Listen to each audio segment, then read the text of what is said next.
Captain Jamin Kim pushed his small salvage ship through the floating wreckage that once was Outpost Theta 7. His scanner beeped constantly as it found pieces of valuable technology scattered among the twisted metal and broken equipment. Jamin had been doing this job for 3 years now, ever since he left the Korean Special Forces. He had seen plenty of destroyed space stations and battlefields, but something about this place made him uneasy. The debris was too organized, too clean. Real battles left messy destruction, but this looked almost arranged. His military training kicked in, making him scan the area more carefully. The outpost had been a research facility, specializing in energy weapons. Whatever happened here, someone had been very thorough in covering their tracks. Jamin was examining a particularly interesting piece of equipment when his ship's alarm system went crazy. Red lights flashed everywhere, and the computer started screaming warnings about incoming ships. He rushed to the cockpit and saw them approaching fast. 3 massive crimson warships with designs he had never seen before. Their hulls were dark, red almost the color of dried blood, and they moved through space like predators closing in on prey. His ship, the Lucky Strike, was built for speed and stealth, not fighting. Jamin immediately fired up the engines and tried to run, but these alien ships were faster than anything in human space. Within minutes, they had surrounded him completely. Blue energy beams shot out from the alien vessels, wrapping around his ship like glowing chains. The Lucky Strike's engines died instantly, leaving him floating helplessly in space. A mechanical voice came through his radio, speaking in broken galactic standard. "Human vessel, you will surrender immediately. Resistance will result in destruction." Jamin had no choice. He watched through his window as one of the alien ships opened a massive bay door. Powerful tractor beams pulled his ship inside, and he felt the artificial gravity take hold as they landed on the alien deck. The air hissed as the bay sealed behind him. The aliens that came to get him were unlike anything he had ever seen. They looked like giant insects walking on 2 legs, with hard shells covering their bodies and multiple arms that ended in sharp claws. Their eyes were made up of thousands of tiny lenses that reflected his image over and over again. The leader was taller than the others, with golden markings on her shell that probably meant high rank. "I am Commander Vexithara of the Volani Empire," she said, her voice clicking and buzzing as she spoke. "You have trespassed in our territory and witnessed classified operations. This is forbidden." Jamin tried to explain that he was just a salvager looking for scrap metal, but the alien commander was not interested in his excuses. She clicked her mandibles together in what might have been laughter. "Another scavenging pest," she hissed. "Your kind is always poking around where you do not belong. You have seen too much of our work here. The penalty for this crime is entertainment." They dragged him through the ship's corridors in electromagnetic shackles that made his arms and legs feel heavy and numb. The alien ship was huge, with ceilings so high they disappeared into darkness. Strange symbols glowed on the walls, and the air smelled like metal and something sweet that made his nose burn. Finally, they reached what looked like a massive prison block. The cell they threw him into was enormous, easily the size of a football field, with walls that hummed with dangerous energy. Force fields crackled at the entrance, sealing him inside completely. But Jamin quickly realized he was not alone in this prison. 3 enormous shapes lay in the shadows at the far end of the cell. As his eyes adjusted to the dim light, he could make out what they were. Dragons, real, living dragons, each one easily 12 meters long from nose to tail. Their scales, which should have been bright and colorful, looked dull and gray. Heavy energy chains wrapped around their legs and necks, keeping them pinned to the floor. These were Drakmori, the legendary dragon warriors from the Outer Rim planets. Jamin had heard stories about them in military briefings.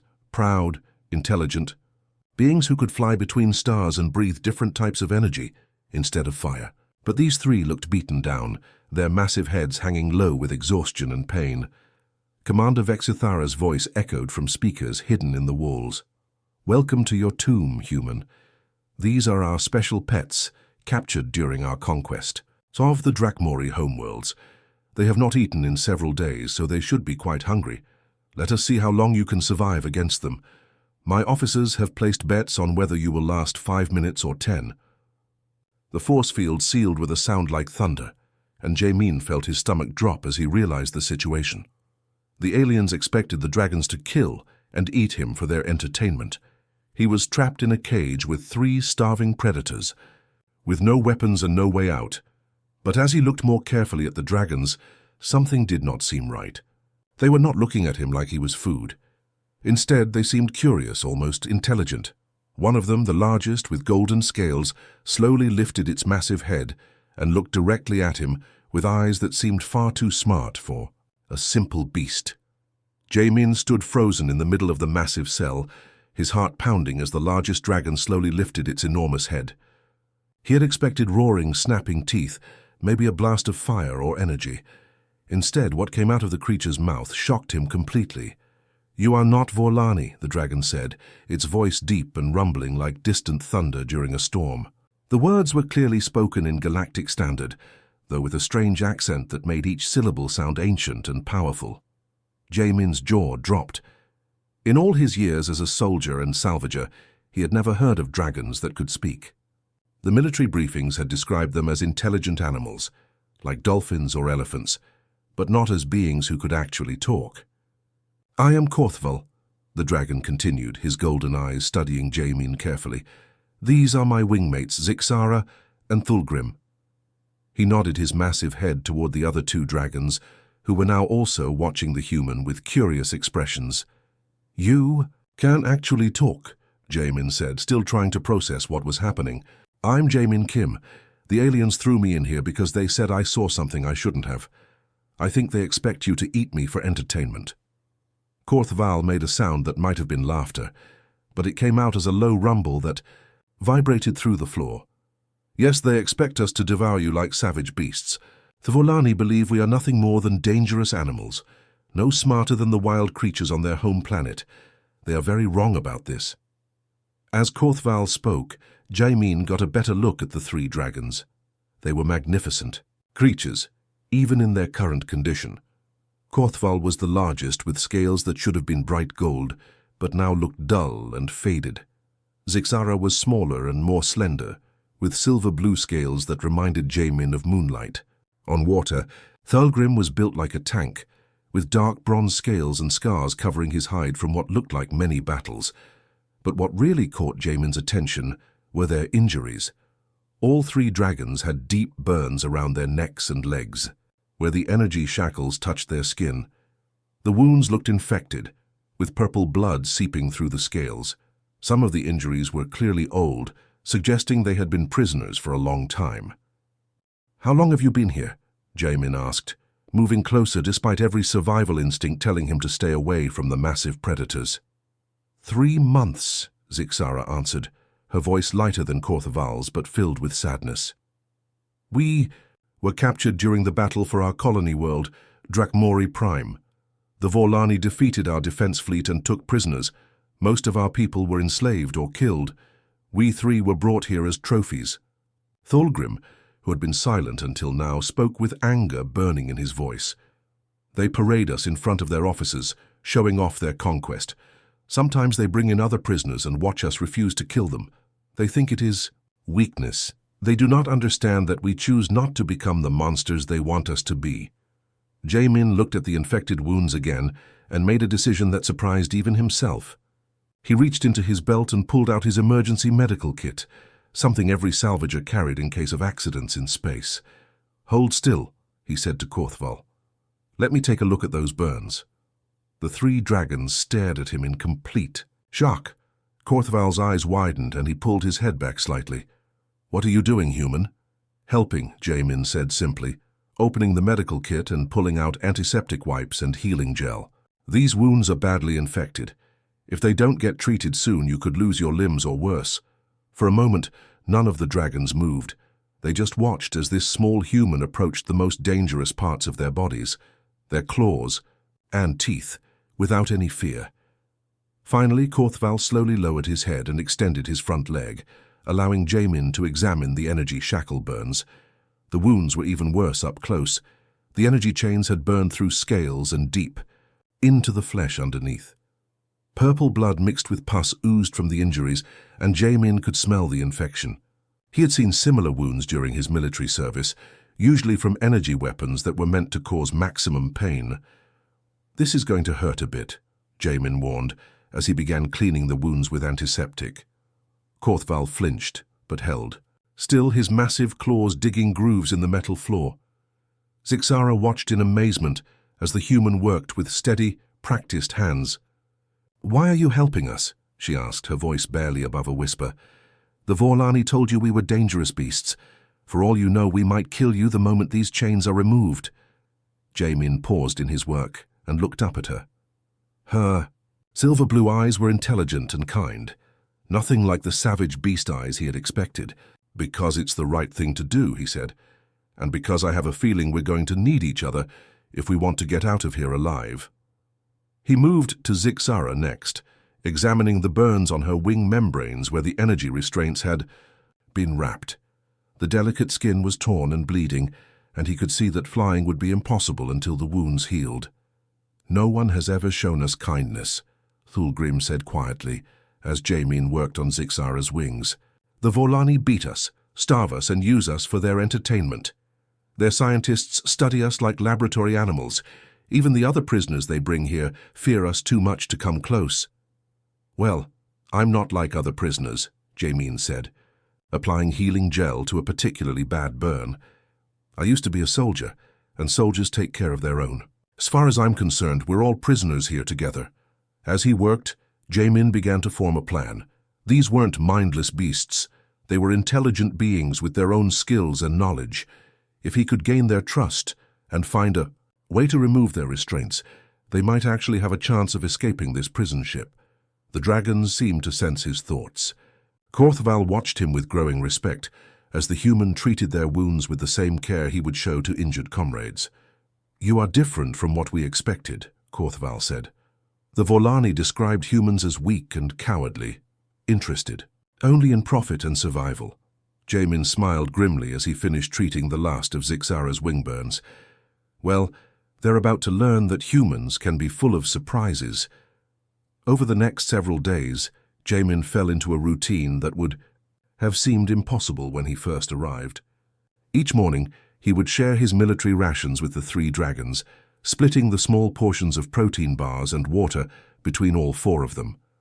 The dragons were amazed that he would give up his own food, especially since they were much larger and needed more nutrition than he did. "You will starve yourself feeding us," Zixara protested on the 3rd day, but Jamin just shrugged. "We're all in this together now," he said. "Besides, I've been hungry before. It won't kill me." While the dragons rested and recovered from their infected wounds, Jamin spent his time studying every detail of their prison. His training with the Korean Stellar Marines had taught him that every structure had weaknesses, no matter how strong it looked on the surface. The trick was knowing how to find them. He walked along the walls, listening to the humming of the energy barriers. He timed the guard patrols that passed by their cell every few hours. He watched how the lighting systems worked when the air recycling kicked in, and how the waste disposal system operated. Everything was important, everything was a potential tool or weakness. The most interesting discovery came when he noticed that the energy barriers flickered slightly every few minutes. It was so brief that most people would miss it. But his demolitions training had taught him to notice tiny details like this. He began timing the flickers with the small chronometer on his wrist. The energy barriers cycle every 4.7 minutes. He explained to his cellmates on the 4th day, drawing diagrams in the dust on the floor with his finger.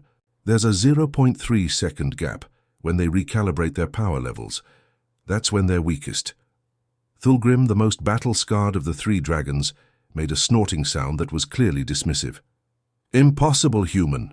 We have tried to break through these barriers for months. They are too strong even for our combined strength." Jamin looked up from his drawings and grinned. "You've been trying dragon solutions to the problem. Raw strength, direct attacks, brute force, time. To try human solutions instead." "What do you mean?" Korthval asked, genuinely curious about this small creature, who seemed so confident about impossible things. Instead of answering directly, Jamin began collecting pieces of debris from around their cell. The Vorlani were not careful about cleaning, up after themselves, and there were small bits of metal, broken electronic components, and various other scraps scattered around. To the dragons, it looked like useless garbage. To Jae-min, it looked like a hardware store. His first project was building a sonic resonator using the emergency beacon from his salvage ship. The Vorlani had taken his obvious weapons, but left him with his basic equipment, probably thinking it was harmless. They were wrong about that. Jae-min carefully dismantled the beacon, removing the sound generator and frequency modulator that normally sent distress signals to rescue ships. "What is that supposed to do?" Zixara asked as she watched him work with tiny tools that he kept in his belt. "Every structure has a resonant frequency," Jae-min explained as he attached wires to different components. "If you can hit exactly the right sound wave, you can make almost anything vibrate itself apart. I've seen it bring down buildings." While he worked on his sonic device, the dragons shared what they knew about their captors. This information turned out to be incredibly valuable. Thulgrim had been studying the Volani guards for months, learning their strengths and weaknesses. "Their exoskeletons are very strong against physical attacks," he explained. "Our claws and teeth cannot penetrate them easily, but they have weaknesses too. The joints between their shell segments are vulnerable, and their internal organs are softer than they appear. Most importantly," Korthovel added, "their shells cannot handle certain types of vibration. During our capture, we noticed that our sonic roars could crack their armor if we hit the right frequency. But these energy collars prevent us from using our full vocal power." This information made Jae-min smile even wider. "Perfect. So we know they're vulnerable to sound attacks. That makes this much easier." His second project involved the cleaning supplies that the maintenance robots left behind each day. The Vorlani used powerful chemical cleaners to maintain their ship, and Jae-min recognized several compounds that could be combined to create small explosive charges. Nothing too dangerous that would bring the whole ship down on them, but enough to take out door locks or weapon systems. "Your people," Korthval observed as he watched Jae-min carefully mix chemicals in a small container. "They are much craftier than the Vorlani believe. They think humans are weak because you are small and have no natural weapons." "We have to be clever," Jae-min replied, not looking up from his delicate work. "We are smaller than most species, weaker than most species, and we live shorter lives than most species. So we learn to be smarter than everyone else. We learn to use tools, to make weapons from anything, and to find weaknesses that others miss." He paused in his work and looked at the three dragons seriously. "The Vorlani made a big mistake when they put us together. They thought they were throwing me to three dangerous beasts. What they actually did was give me three intelligent allies who know everything about this ship and our enemies, and they gave you a human who knows how to turn this knowledge into action." Over the next 2 days, their escape plan began to take shape. Jae-min would use his sonic resonator to disrupt the energy barriers during the 0.3-second recalibration window. The small explosive charges would take out the physical locks on the dragon's restraints. Once they were free, the dragon's knowledge of the ship's layout and the Volani's weaknesses would guide their escape route. "There is one problem," Zixara pointed out. "Even if we escape this cell, there are hundreds of Vorlani soldiers on this ship. How do we fight so many enemies?" Jaemin's grin turned dangerous, and for a moment the dragons could see the soldier he used to be beneath the friendly salvager exterior. "We don't fight them all at once. We use their own ship against them. Every system on this vessel can become a weapon if you know how to use it properly." "And you know how to do this?" Thulgrim asked. "I spent 10 years in the Korean Stellar Marines, specializing in demolitions and sabotage," Jae-min said. "Trust me, I know exactly how to turn a spaceship into a very large bomb if I need to, but hopefully we won't need to go that far."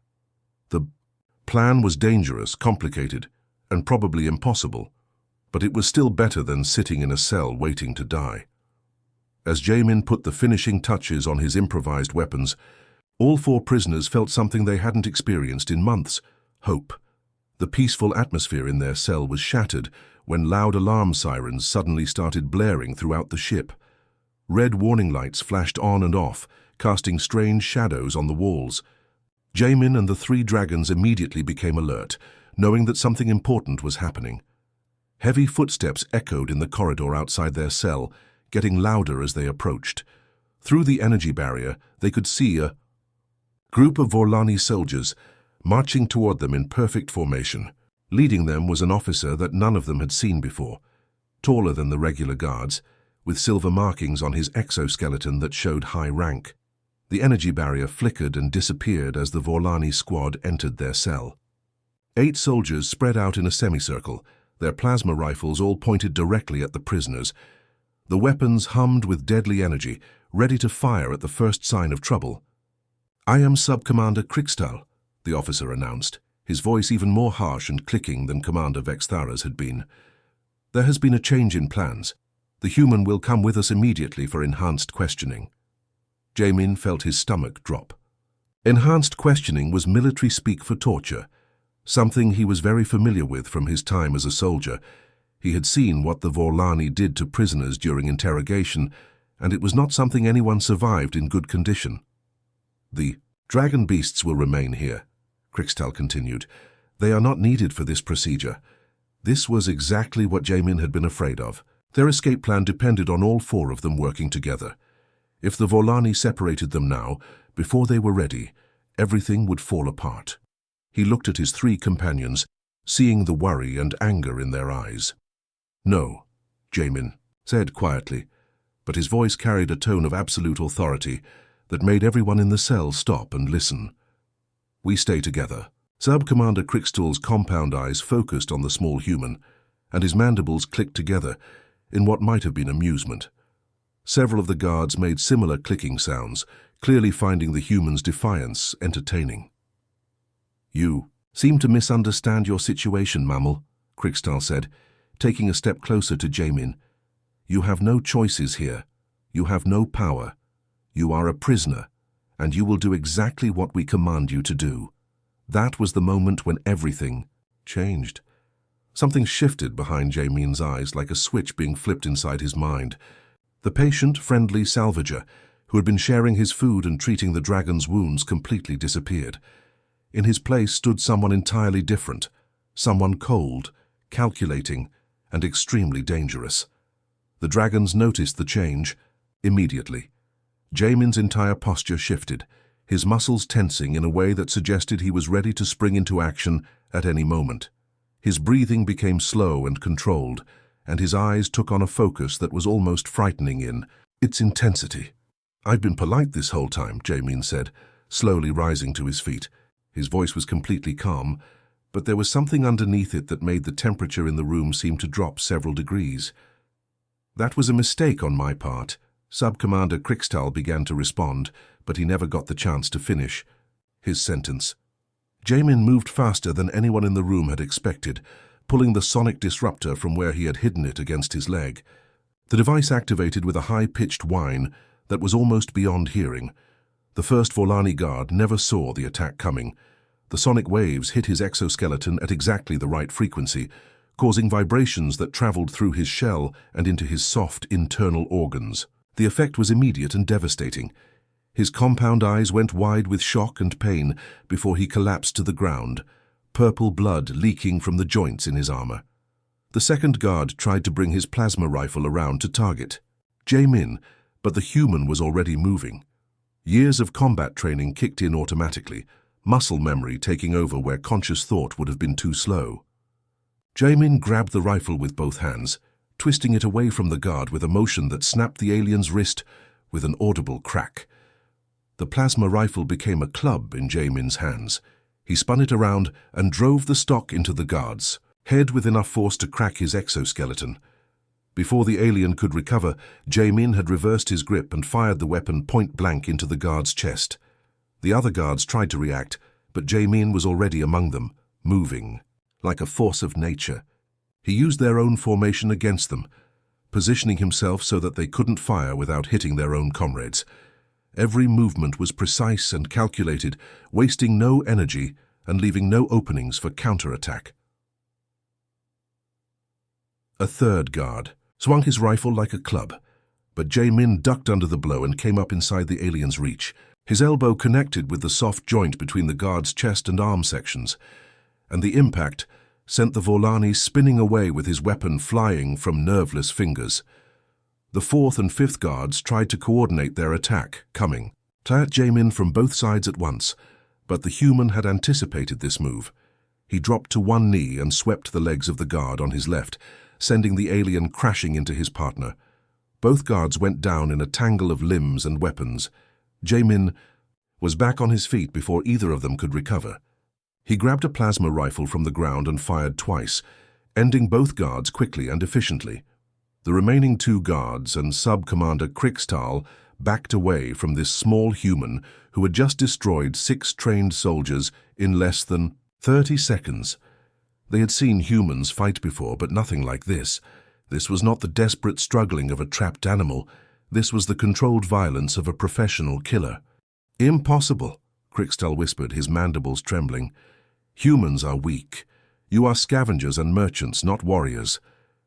Jamin stood among the bodies of the fallen guards, a plasma rifle held casually in his hands like it weighed nothing. His breathing was still perfectly controlled, and there wasn't even a scratch on him despite the violence of the fight. "Some humans are scavengers and merchants," he said, his voice still deadly calm. "Others are soldiers, and some soldiers are very, very good at their job." The 3 dragons stared at their human companion in complete shock. They had known he was a former military man, but seeing him in action was something entirely different. This small creature, who had been so gentle while treating their wounds, had just moved through trained killers like they were standing still. "Now, I remember," Korthoval whispered, his golden eyes wide with a mixture of awe and fear. "Why the galaxy fears your kind." Jamin looked at the surviving Vorlani, his expression showing no mercy whatsoever. "You made a mistake when you decided to separate us. An even bigger mistake when you threatened my friends. And the biggest mistake of all was thinking that humans are harmless." The alarm sirens were still blaring, and more footsteps could be heard approaching down the corridor. Their escape had officially begun, whether they were ready or not. Real escape began at exactly 3 in the morning, ship time, when most of the Volani crew would be asleep or at minimum staffing levels. Jamin had spent weeks carefully studying every detail of their prison routine, memorizing guard shifts, mapping security checkpoints, and identifying the ship's most critical systems. All of that preparation was about to pay off in the most spectacular way possible. Using his improvised explosive charges, Jamin quickly destroyed the energy shackles that had kept the 3 dragons chained for months. The moment those restraints fell away, everything changed. Korthoval stretched his massive wings for the first time in months. Zixara flexed her claws and tested her flight muscles, and Thulgrim let out a low growl that promised vengeance for all the pain and humiliation they had endured. "Remember the plan," Jamin said as he checked his stolen plasma rifle. "We move fast, we move quiet, and we don't leave any enemies behind us to sound alarms. The goal is to reach the communications array first, then the engine room, and finally, the bridge." The dragons nodded, their eyes burning with determination. They had been waiting for this moment for far too long. Their first target was the guard station just outside the prison block. 2 Vorlani soldiers were on duty, playing some kind of card game and completely unprepared for what hit them. Jamin took out the first guard with a precise shot to the head, while Thulgrim's massive claw crushed the second guard before he could even reach for his weapon. It was over in seconds, without a single alarm being raised. As they moved through the ship's corridors, Jamin activated his emergency transponder and sent out a coded military distress signal. Far away in the neutral zone, Captain Hyunwoo Park of the Korean defense cruiser Incheon was conducting a routine patrol when his communications officer picked up the transmission. "Sir, we're receiving an emergency broadcast on military frequencies," the officer reported. "It's coming from deep in Vorlani space." The message was brief but unmistakable. "This is Captain Kim, serial number 7749 Alpha. I'm aboard a Vorlani prison ship at these coordinates. Come heavy and come fast." Captain Park recognized the serial number immediately. Jamin Kim had been one of the best special operations soldiers in the Korean military before he retired to become a salvager. If he was calling for help, the situation was serious. "Set course for those coordinates," Park ordered. "Maximum speed, and contact the fleet. We're going to need backup." Back on the Vorlani ship, The escape was turning into something much more than anyone had expected. What started as a simple prison break was becoming a full-scale assault on the ship's vital systems. Jamin led his dragon allies through the vessel like he had studied its blueprints for years, which in a way he had. They reached the communications array without being detected, and Jamin quickly went to work sabotaging the equipment. But instead of just destroying it, he did something much more clever. He accessed the ship's database and downloaded the locations of 17 other Vorlani prison facilities scattered across the sector. "What are you doing?" Zixara asked as she watched him work at the computer terminal. "Making sure this rescue means something," Jamin replied, uploading the prison coordinates to every resistance frequency he could access. "Your people deserve to know where their captured family members are being held." Their next stop was the engine room, where Jamin's demolitions expertise really came into play.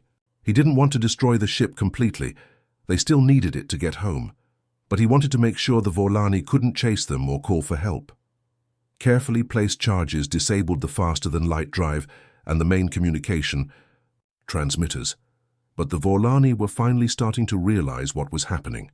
Admiral Thisara, the ship's commander, watched in growing horror as security cameras throughout her vessel showed the impossible sight of 1 human and 3 dragons systematically taking apart her ship piece by piece.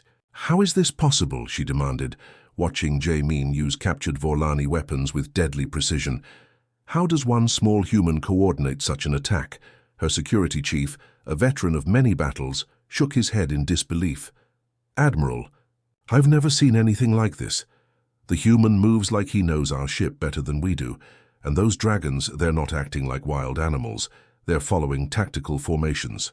The truth was becoming clear to Admiral Thisara, though she didn't want to admit it. The Vorlani had made a terrible mistake.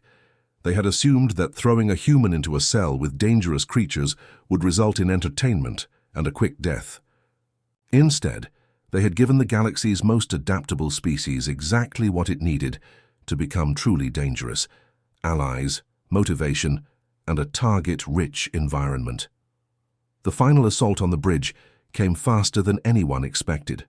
Blast doors that were supposed to protect the command center sealed automatically, but instead of keeping the attackers out, they trapped the Vorlani crew inside with no way to escape. The bridge doors exploded inward in a shower of sparks and smoke. Through the destruction came Jamin, silhouetted against the flames, with 3 massive dragons flanking him like ancient gods of war. The sight was so terrifying that several of the bridge crew dropped their weapons and fled toward the escape. Pod's Admiral Thisara stood alone at her command station, her compound eyes wide with fear and disbelief. "This is impossible," she whispered. "You are just 1 human. We are a galactic empire." Jamin walked slowly across the bridge, stepping over the wreckage of what had once been the pride of the Vorlani fleet. In his hands, he carried Admiral Thisara's own personal plasma cannon, a weapon that was supposed to be secured in her private armory. "You forgot something very important," he said, his voice carrying the weight of every human who had ever been underestimated, every person who had ever been told they were too small or too weak to matter. "We're not the prisoners anymore." Admiral Thisara tried to reach for her sidearm, but she was far too slow. The last thing she saw was the barrel of her own weapon, now in the hands of someone who knew exactly how to use it. 3 hours later, the Korean rescue fleet arrived to find a Vorlani dreadnought drifting powerless in space. Most of the crew had abandoned ship in escape pods, but the vessel itself was intact and under new management. At the helm sat Captain Jamin Kim, calmly broadcasting the coordinates of Vorlani prison facilities to every resistance cell in the sector. The 3 dragons had found their freedom after months of captivity. The humans had found powerful new allies in their ongoing struggles against galactic oppression, and the Vorlani Empire had learned a lesson that would be remembered for generations. You should never, ever cage an apex predator, especially when that predator happens to be human. The rescue was complete, but the real war was just beginning.